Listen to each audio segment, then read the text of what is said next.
Commander Crabb's name has jumped into the news since the Soviet cruiser Ordzhonikidze came to Portsmouth harbour, bringing Bulgarin and Khrushchev on their visit to Britain.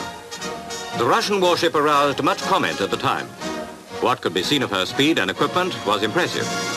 But as yet, her name was not linked with that of Commander Lionel Crabb, GM, a distinguished naval frogman who took part in the attempt to rescue the men trapped in the submarine truculent disaster 6 years ago.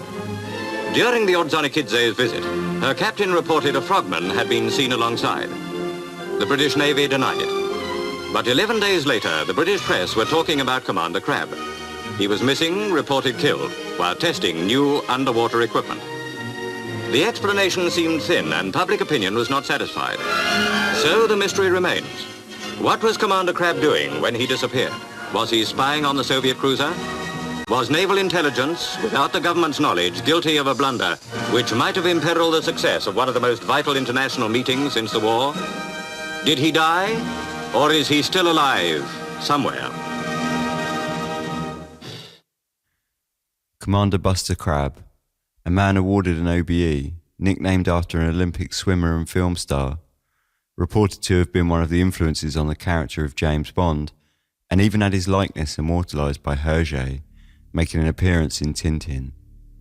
Yet now, this heroic and adventurous life is a footnote in obscure history papers, having ended wrapped in a mystery when he disappeared in Portsmouth harbour after inspecting the hull of a Soviet warship. Who was Commander Crabb, and what did happen under the waters of Portsmouth harbour in 1956? This is Dark Histories, where the facts are worse than fiction. The son of Beatrice and Hugh Crabb, Lionel Kenneth Philip Crabb was born in Streatham in the south of London on the 28th of January 1909. His home life was far from glamorous, and the small family lived in a fairly poor household. Matters were worsened when his father, serving in the First World War, was reported as missing, presumed dead, leaving his mother with the prospect of raising a son by herself. To avert this, after the end of the war, one of her relatives, Frank Jarvis, moved in and took responsibility to help raise him, and though they still lived a humble lifestyle, this at least ensured that Lionel Crabb had a consistent father figure at home. He grew up restless as a teenager and attended Brighton College for only a short period before deciding that the path of academics was not for him. He left soon after enrolling and instead chose to transfer to the Naval Academy of HMS Conway. After his graduation, he spent a good portion of his 20s drifting from workplace to workplace, never quite finding a rock to anchor to or a career to satisfy his thirst for adventure. In 1939, he finally decided on a calling. Answering to the promise of exotic lands and world travel, he applied to join the Royal Navy. However, his eyesight was poor, particularly in his left eye, and he was refused enrolment on health grounds. Seeing this as a mere setback, he instead opted to join the Merchant Navy, and shortly after, with the outbreak of the Second World War, he trained as a merchant seaman gunner. Through this new training and the outbreak of war, he was able to finally draft into the Royal Navy in 1941. He soon found, however, that even in wartime, the gears of recruitment simply turned slower, and when the doctors caught up with him for a routine medical examination, his poor eyesight once again failed him. He was rejected from seafaring duty and instead wound up working in the Special Duties branch as a bomb safety officer, assisting mine clearers with the disposal of underwater explosives. Crabb's duty in the operations was to disarm the explosives ready for safe disposal, though it was not long after he began his work that he instead chose to train as a diver, giving him a more hands-on role. As one can imagine, volunteers in this area often fell far short of the recurring job openings. In 1941, he was promoted to temporary lieutenant, and in October of 1942, he transferred to the HMS Cormorant, the British offshore base in Gibraltar, to work as a mine and bomb disposal officer. During this time in Gibraltar, the Italians began using the offensive technique of sending divers into the bay to attach mines to the hulls of ships as they came to dock in Allied harbours. This was a silent and deadly technique that was difficult to track and caused several large-scale sinkings before countermeasures were created. Crabb helped to build an underwater working party, the job of which was to dive underwater and inspect the hulls of the incoming boats for any attached mines. If any were found, they were removed and brought aboard a retrieval vessel that took the devices and saw them correctly and safely disposed. After his partner broke his ankle in the field, Crabb took sole control over the small unit, and it wasn't until the recovery of 2 Italian bodies that proper swim fins and breathing apparatus was requisitioned and later used by Crabb and his teammate Sidney Knowles that any diving gear we might recognise today was actually used by the team at all. Before this point, the team swam in the darkness with little equipment aside from a pair of plimsolls, a frogman suit and rudimentary breathing apparatus. Irregardless, Crabb and his men foiled every attempt made to damage incoming ships from their group's inception until the Italian surrender 1 year later. Folk tales tell of a story that upon the Italian departure from war, many local dive units were taken prisoner and refused to surrender to anyone other than Crabb himself, who, it turned out, they knew well by name and admired him deeply for his bravery. Whether or not this holds any truth or is an old war story is not known, but he was recognised officially for his bravery and awarded the George Medal for gallantry and undaunted devotion to duty on the 25th of January 1944. It was around his time in Gibraltar that Lionel Kenneth Philip Crabb dropped his Christian names and started going instead simply by Buster, a nickname given to him by his fellow divers, taken from an American Olympic swimmer and film star Buster Crabb. As Buster Crabb, he then spent a further 6 months in North Africa, clearing newly liberated ports from the German Africa Corps, before transferring to HMS Fabius in Taranto, Italy. He was enlisted as the principal diving officer for Northern Italy in May of 1945, where he assisted in mine clearance for various ports, including Venice, and in August, several months after the end of the Second World War in Europe, he was drafted to work in Palestine to help clear ports of mines placed by Zionist rebels. For his part in the war, he was awarded an OBE and made an Officer for the Most Excellent Order of the British Empire, one of the highest ranked British honours for chivalry, on the 11th of December 1945. On the 30th of April 19 underwater DA, he was released from the Royal Navy and placed on the reserves list with the rank of temporary acting lieutenant commander. As peacetime settled in across Europe, Crabb's life was none the less adventurous. He continued to work as a diver, taking on diverse jobs, from locating and investigating wrecks of the Spanish Armada to helping to scout a suitable location for an underwater discharge pipe for the Atomic Weapons Research Establishment, a mission that saw him actively re-employed by the Navy and promoted to rank of Lieutenant Commander. He was twice more recalled by the Royal Navy, taking on missions to investigate wrecks of submarines, the HMS Truculent and the HMS Affray, in 1950 and 1951 respectively, and this saw too his final promotion to the rank of Commander. In March of 1952, he married Margaret Elaine Player. The couple's relationship was short-lived, and the pair separated 1 year later and officially divorced by December of 1953. It's fairly safe to say that Commander Buster Crabb's life had, up until this point, been anything but boring. However, in 1955, this took a further step, when he was employed by the Admiralty to investigate the hull of the Soviet cruise ship the Sverdlov. He teamed up with his old dive mate Sidney Knowles, and the pair carried out the mission named Operation Claret, shrouded in relative secrecy, in order to confirm details of a new technology that focused around an inventive propeller design, allowing the ship to maintain manoeuvrability despite its large size. The mission was a success, and the pair were able to confirm that the ship's design included a second, deployable propeller that could extend and serve in aiding its turning ability. Europe was at peace, and the time had come for Crabb to finally retire. In 1955, aged 46 years old, the Royal Navy dispatched him from active duty, but Operation Claret hinted at a Cold War that was settling in and becoming deeply entrenched.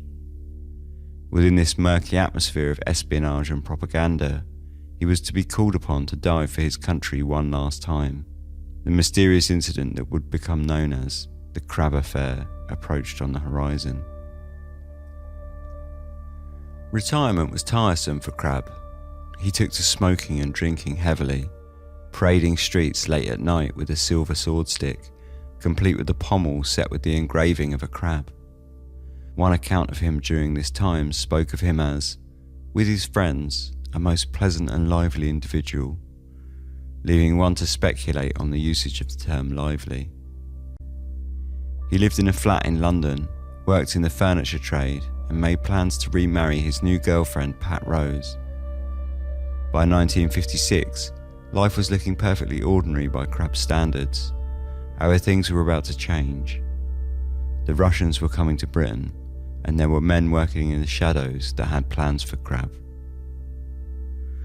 On the 18th of April 1956, Soviet Communist Party leader Nikita Khrushchev and his deputy Nikolai Bulganin were due to arrive in Portsmouth Harbour aboard the Soviet cruiser the Ordzhonikidze, sister ship to the Sverdlov. It was a diplomatic mission, with the pair arranging talks with the British Prime Minister Anthony Eden.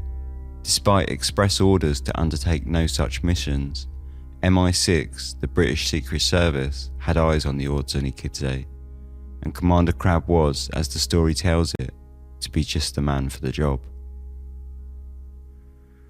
On the 17th of April, Crabb checked into the Sallyport Inn Hotel in Portsmouth with a second man going by the name of Mr. Smith. They signed the register, took 2 rooms and carried 2 bags. Crabb's room was in the front of the hotel, overlooking the harbour itself. On that evening, neither man ate dinner in the hotel. Crabb went out for an hour or so for a drink, but returned to his room early that night. The following morning, Crabb took breakfast in the hotel, went out and returned for dinner. All the while, Mr. Smith had been conspicuous in his absence. That same day, the Ordzhonikidze had arrived, mooring in the VIP berth of the Portsmouth Naval Base and flanked by 2 Soviet destroyers, the Sovrasheny and the Smotrysky, casting a dominant shadow over the cold water of early spring. As the sun rose in the early hours of the morning on the 19th of April, Crabb left the hotel long before breakfast, and at 7 a.m, with the aid of 3 other men, one of which helped him dress in his suit and gear up, he dropped into the still cold water of the harbour and swam down to inspect the hull. Commander Buster Crabb never resurfaced. At midday, Mr. Smith arrived at the reception of the Sallyport Inn carrying both his and Commander Crabb's bags.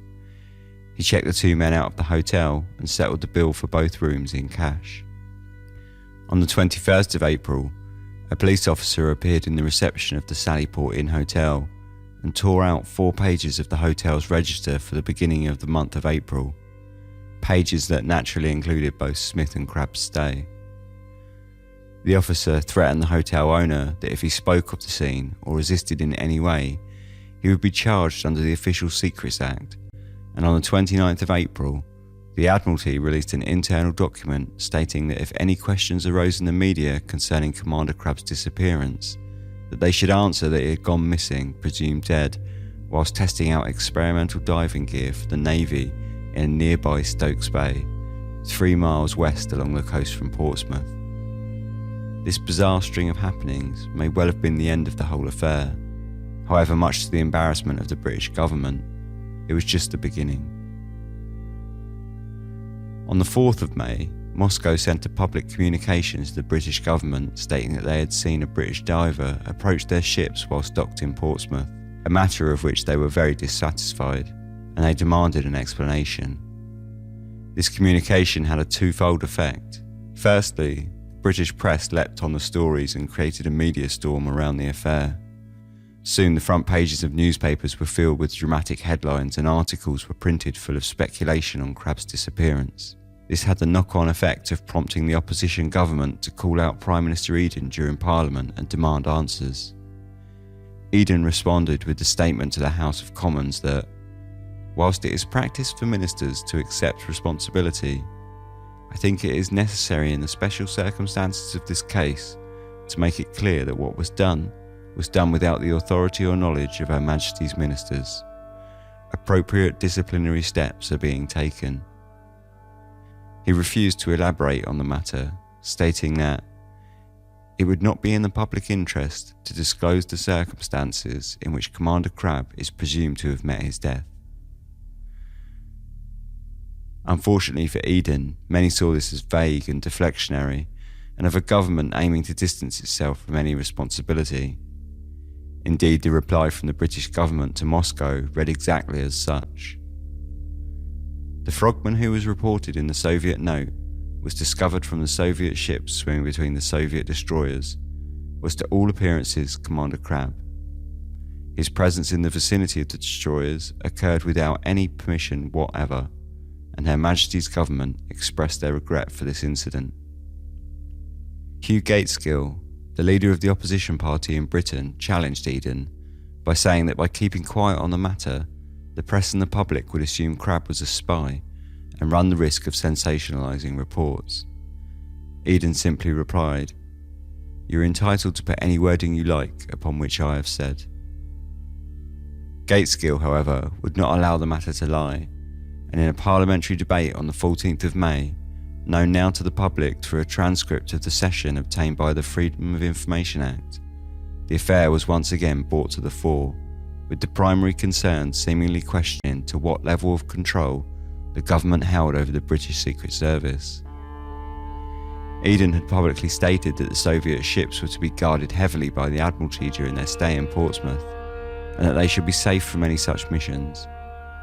Gateskill once again questioned Eden, asking, if it were the Admiralty's responsibility to guard these vessels, how was it that Commander Crabb, if it was he, was able to approach these vessels? One is bound to ask the question, was the security guard very, very inadequate, or was the guard in the secret of Commander Crabb's exploit? He then pressed further by asking on what grounds a police officer could remove pages from a hotel's register and threaten the enactment of the Secrets Act for any indiscretion on the part of the owner, who in fact had every right to object, as the keeping of guests' records was the legal obligation of every hotel owner and innkeep. Eden shut the debate down sternly by parroting the line that the circumstances of Crabb's death would not serve the public interest and could further jeopardise international relations.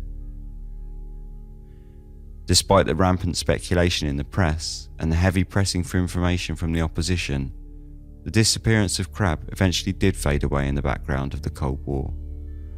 With no facts and little else but a story of a diver spotted near the Soviet ships, the press eased off on the story. That was until 14 months later, when on the 9th of June in 1957, John Randall and his two hands were out fishing near Pilsey Island, a small peninsula off Chichester Harbour, 8 miles east of Portsmouth. They spotted something floating in the water, unsure of what it may be and supposing at first that it could be a tractor tyre. The men drew the boat nearer and hooked the object, pulling it aboard, and upon doing so, immediately recognised it as the body of a human male. The body was wearing a diver's outfit, but had had the head and both hands removed and appeared to have been in the water for some time. The men contacted a nearby RAF naval base, who in turn contacted the authorities, and upon meeting with the ship took the body to the Portsmouth mortuary.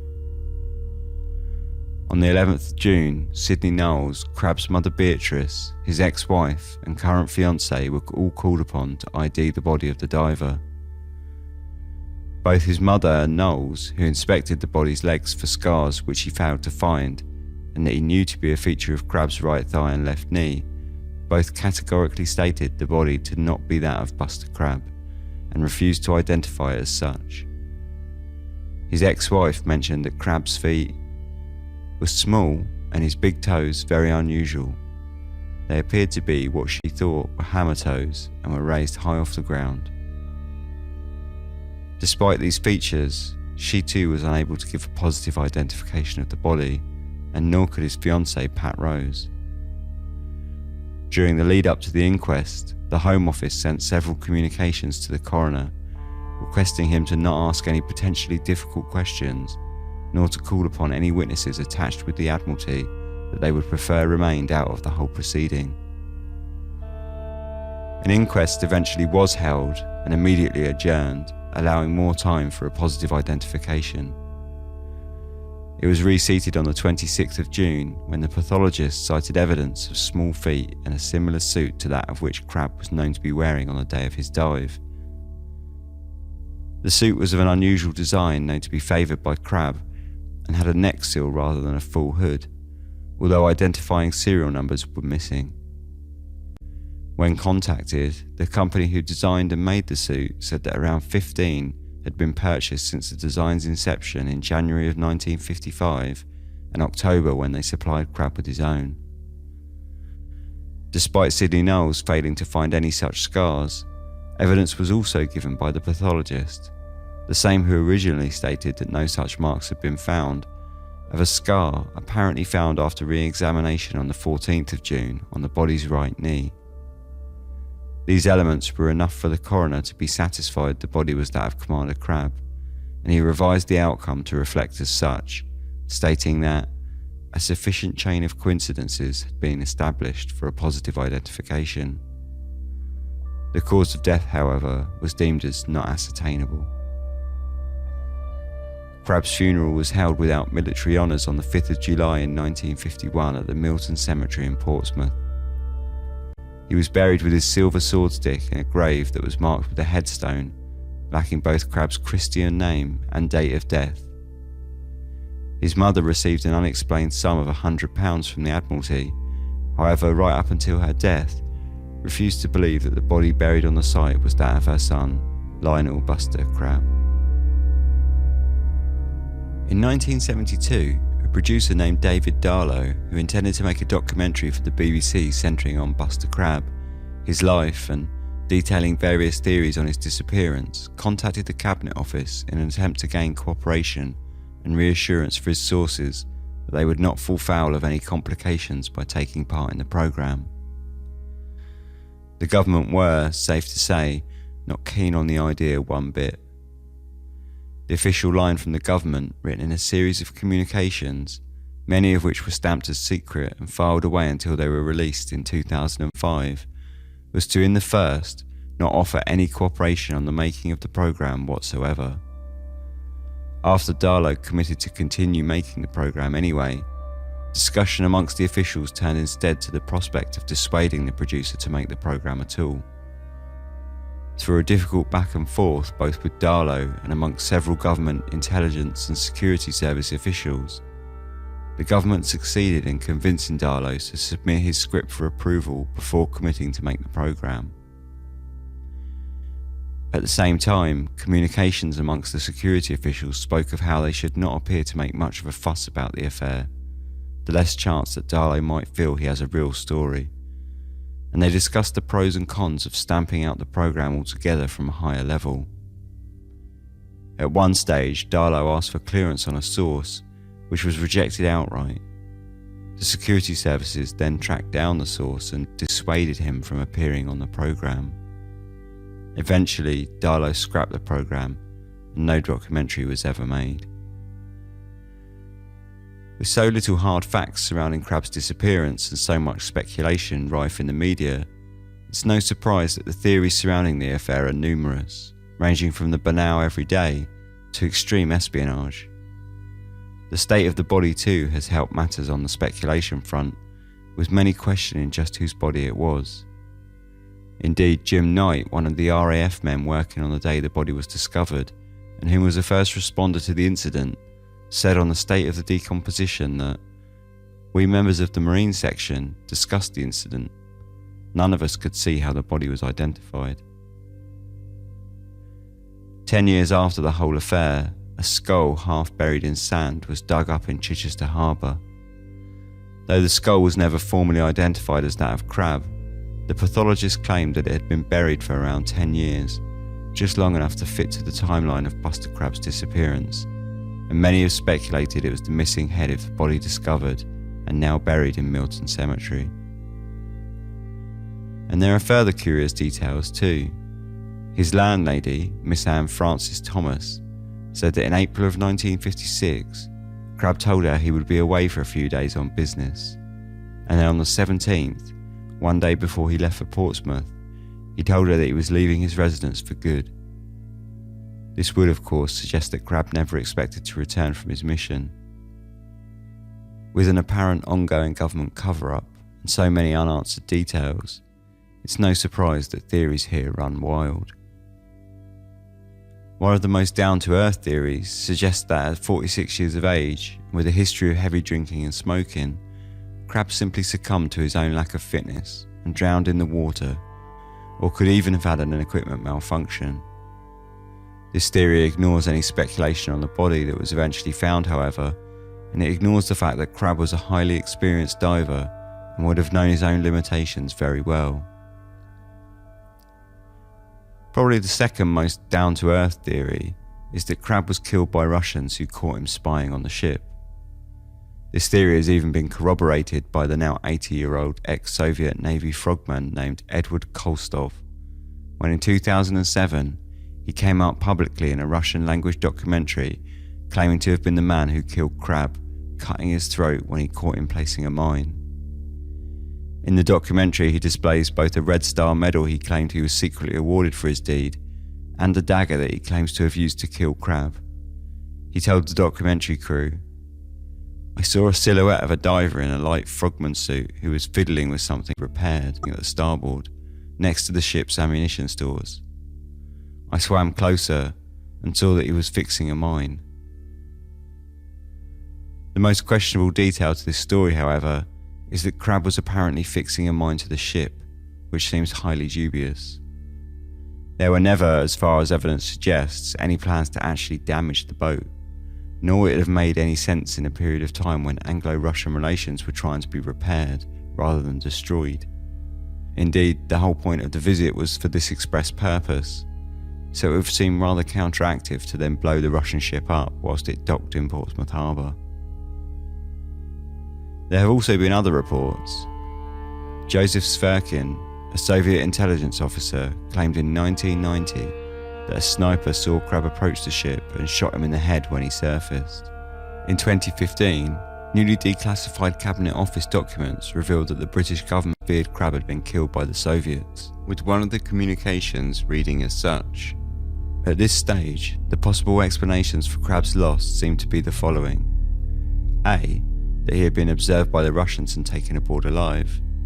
B. That he had been destroyed by Russian countermeasures and that his body was either 1. Aboard the Russian ship or 2. Still in the water. C. That he had been the victim of a natural mishap and that his body was still in the water. The main concern at the time was that the body would be used as a propaganda tool for the Soviets and that taking him alive would have been unlikely due to the fuss involved, which they suggested would have been spotted. In a 2006 article published in the Mail on Sunday, author Tim Binding claimed to have met with Sidney Knowles, who suggested to him that the MI5 themselves killed Crabb, and that the operation to dive beneath the Soviet cruiser was simply a cover for the job. The theory relies on the concept that Crabb was planning to defect to the Soviet Union. The MI5 caught wind of this plan through Knowles himself, and fearing an embarrassment and wishing to deny the Soviet Union a propaganda tool in the form of Crabb, a prominent war hero, they set up the mission as cover. When he dived beneath the water, he was then killed by a British agent and a cover-up was planned, knowing that the blame would at worst fall on a diplomatic bungle. This theory gets even more complicated when Knowles claims that he was ordered to identify the body and merely went along with the deception, believing Crabb to have either defected or been sent on a mission to be captured and installed in the Soviet Union as a double agent. Of course, this all falls quite flat, as Knowles did not go along with any deception. In fact, he expressly stated the body was not identifiable as Crabb. On the other hand, there are some who discard the second half of Knowles' story and believe the body was that of Crabb and was mutilated in order to cover up his identity. On the flip side of this theory is that the MI6 actually asked Crabb to defect so that he could work in the Soviet Union as a double agent. The mission was a cover-up and an excuse to allow Crabb to be captured and taken to the Soviet Union. The theory claims he did in fact defect successfully, was alive and well, and had joined the Soviet Navy, living under the new name of First Lieutenant Lev Koroblov. This story was first put forward when the Western Daily Press ran an article with the headline, "Diver Lives, Says Ex-Fiancé, Buster Crabb Sensation, Navy Spy and Coming Home Riddle." This was published on September the 14th, 1974. The article contained an interview with Pat Rose, Crabb's fiancée at the time of his disappearance, who claimed amongst other things that she had had regular contact with Crabb. Mrs. Rose told me of secret meetings when strangers with messages about Commander Crabb would arrive at her home, go up to her in the street, or suddenly sit next to her on trains. The story goes on. Commander Crabb is living a reasonably happy life as First Lieutenant Lev Koroblov of the Red Navy, but as an abandoned British double agent, he is still hoping for repatriation. Whatever finally happened to Crabb, it is clear that there was a massive government cover-up operation in place to obfuscate the facts. For what reason, however, the truth is still an unknown. It's easy to state that the British government were afraid of damaging Russian relations. However, in the parliamentary papers, discussions on this exact point are brought up, with most members of the government agreeing that it would have had little effect on international relations.